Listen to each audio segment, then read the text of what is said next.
Welcome to the deep dive. Today, we're cutting through the noise on a topic that, well, it doesn't just pass exams, it really defines good professional practice. So I want you to just picture a scenario for a moment. It's high pressure, you're stretched thin, you've been running late all morning, and a patient who's been waiting, they finally look you in the eye, tears are welling up, and they say, I'm scared no one's listening. I honestly don't understand the plan. I feel totally lost. What's your immediate response? Your professional and crucially, your correct response. Because how you answer that is it's the difference between a top mark and a really costly professional error. Okay, let's unpack this. This whole deep dive is about mastering that absolutely essential difference between being truly empathetic and just being sympathetic, especially when you're managing distress under pressure. We've pulled together guidance from the GMC, that's the General Medical Council, the evidence from NICE, and some specialist notes all focused on turning that feeling into a high-scoring action. Right. And the central truth here, the one-sentence takeaway that has to govern your decisions is this. Empathy is an action. You have to immediately notice the feeling, name it, validate it, explore just briefly, and then agree next steps and check understanding. So our mission today is to really get under the skin of why that sequence, that active process, is what earns the mark. Exactly. It anchors patient safety. Sympathy, on the other hand, it risks minimizing or patronizing the patient, and that is a huge failure point. Why does this matter so much then, beyond just getting through an assessment? Is this all just communication theory, or are we talking about something more fundamental? Oh, it's fundamental. This is a high-frequency, must-know priority. It anchors your core professional duties. So failing to act on distress is what? It's a failure to meet your GMC duties. Simple as that. Oh. A failure in clear communication and ensuring patient safety and, in building trust. The scoring logic rewards showing empathy and moving towards a shared decision. You don't get marks for expressing sorrow from a distance. Okay, so if the regulations are that clear, let's jump straight into that distinction. What is the practical, demonstrable difference the sources demand we remember? Right. Let's define the terms. So sympathy is expressing sorrow from a distance. The sources are pretty harsh on this, actually. They call it the poor you option. Poor you? Yeah. It accidentally distances you from the patient. It can shut the discussion down, and crucially, it doesn't offer a next step. It's just pity. And pity is not a professional intervention. So what's the goal then? What's empathy in this context? Empathy it's recognizing, naming, and validating someone's emotion, and then responding helpfully with a concrete plan. The exam logic is a really clear chain. Empathy leads to collaboration, which leads to clarity, and that has to be recorded. I really appreciate that distinction. It moves us past this idea of soft skills, doesn't it? Empathy isn't just about being nice. Not at all. It's the professional on-ramp to shared decision-making. So if it's a regulatory demand, how do the GMC and NICE actually frame this? What's the expectation? The expectations are crystal clear. The GMC expects you to communicate clearly, kindly, inclusively, and, this is the key bit, to work in partnership to support shared decisions. Which means you have to co-create the options, not just list them off. Exactly. The patient's preference has to be part of the final plan. And N.E.V.E.R reinforces this. They connect it to measurable outcomes. Compassionate care that involves patients, improves their experience, their trust, even their adherence to treatment. So the mark isn't for feeling bad for them. No. It's for converting that understanding into a safe, collaborative, and documented outcome. That's it. You've got it. That transition leads us perfectly into the framework we need to follow. This is the high-yield recipe for success. What's the first, next, last framework for actionable empathy? Okay, so this is the core workflow. It ensures you move smoothly from just acknowledging the emotion to a practical, safe intervention.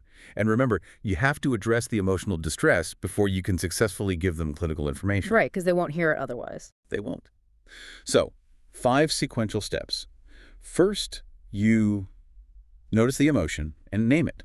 Just something simple like, I can see you're very anxious about this. It shows you're paying attention.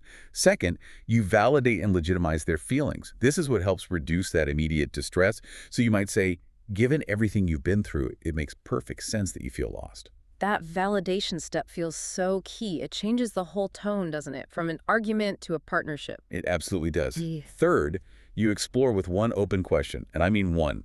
Don't let them list 10 problems. You need to focus. Ask something like, what worries you most right now, so we can focus the plan around that. And then fourth? Fourth is agree options and next steps. This is your collaborative shared decision-making bit. And fifth, and this is non-negotiable, check, understanding, and document. Use the teach-back method to prevent any errors. Okay, I know our listeners love memory hooks for this stuff, especially in time scenarios. The sources give us a brilliant mnemonic for this. Feel plan. Can you walk us through it? Yes, this is your full encounter checklist. The first part is the emotional response. Feel, so name the emotion. Empathize, which is validating it. Explore with that one open question. And listen, actively. And then the second half, plan. That's the safety plan. So praise and options, land a decision with the patient, agree a safety net what to do if things change. And finally, note it. The whole sequence is needed for a top score. Wait, I have a practical concern here. If I'm in a busy A&E running through feel plan, it might feel a bit robotic or just take too long. How do I apply this without sounding fake? That is a crucial challenge, and the sources anticipate it. For that 10-second drill, the rapid-fire scenario, you use the short-form mnemonic, N.E.V.E.R. N.E.V.E.R. Okay, this is your emergency opening. Notice the distress, empathic name, so you say the feeling out loud. Validate it quickly. Explore with one quick question, and respond or plan. Give the first concrete next step. It ensures they feel heard, and you immediately transition to a professional action. Let's ground this with some actual phrases. What does a good validation step sound like in practice? You want to avoid overly casual language. A strong example would be, "It sounds frightening to be facing this uncertainty. Thank you for telling me. Let's work out the safest next step together." I like that. It names the fear, validates them for speaking up, and then pivots to collaboration. Exactly. And for the exploration part, always frame it around their priority, not yours. So instead of, "Do you have questions about the procedure?" maybe try, "What's the hardest part for you right now so I can make sure the plan addresses that specific concern?" That completely shifts the power balance. Okay, and finally, that mandatory teach-back method. We can't just ask any questions, can we? Absolutely not. That's tokenistic checking, and it scores really poorly. It puts the burden back on the patient. So what should we say? Something that confirms shared understanding. For instance, "Just to be sure I've explained the follow-up clearly, could you tell me how you'll take the new medication and then when you were planning to seek help if the symptoms get worse?" That confirms both what they need to do and the safety net. Right. That brings us to the traps, the low-scoring pitfalls. These are the answers designed to tempt you but actually tank your score because they break those GMC principles. They do, and they sound kind on the surface, but they are professionally dangerous. So what's trap number one? Trap one is false reassurance. Things like, "Don't worry, you'll be fine," or "Everything will look better tomorrow." It's a major failure point. It ignores real risk. It minimizes their anxiety. And it undermines the duty of candor, right? If you don't acknowledge risk, you're not getting proper consent. Precisely. Then you have trap two, pity or distance. This is the classic. "Poor you, that sounds terrible." It's passive. There's no plan. It leaves the patient stranded. So it's not just about what you say, but what you fail to do next. Exactly.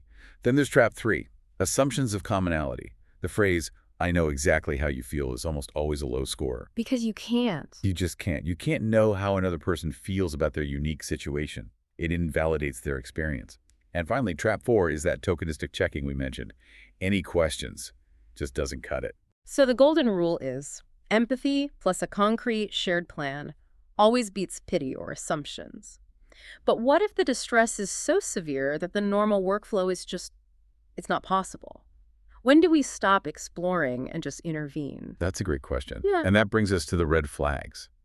Empathy does not replace safety. You have to intervene and escalate immediately in certain situations. Such as? First, any explicit risk of self-harm or harm to others. You escalate immediately. Yep. Safety first. Second, if there are safeguarding cues, coercion, neglect, domestic abuse, you have to follow your protocols. Okay. Third, if severe distress or pain means the patient literally cannot process information right now, you defer the complex chat and just focus on comfort. And fourth, if there are clear communication barriers like needing an interpreter, it's unsafe to proceed without one. That distinction is vital. You pivot from exploration to immediate action if safety or capacity is compromised. Okay, that was a really comprehensive deep dive. Let's synthesize this. What are the 3 key takeaways you absolutely need to embed in your practice tomorrow? Number 1, empathy is an active professional process. The sequence is always name, validate, then immediately co-create a plan. And number 2? Number 2, always co-create options and confirm the patient's preferences. The final decision has to reflect their priorities, not just what's clinically easiest for you. Right. And the last one? And number 3, use the teach-back method to guarantee shared understanding. And always, always document their concerns, the agreed plan, and the safety netting details. So for the listener who is constantly pressed for time, just remember that minimum sequence is achievable even in a 10-second drill. One sentence to name and validate, one open question, one next step, and a quick teach back. It's about being efficient and professional. And if we connect this to the bigger picture for a moment, given that the sources mandate documenting all of this, preferences, concerns, the safety net, it raises an interesting question, doesn't it? When is the act of documentation itself the final, most crucial step of the empathic encounter, rather than just an admin chore? It's the lasting legal evidence that the plan was understood and agreed upon. Something to think about as you apply these frameworks. Fantastic insight. Thank you for diving deep with us today.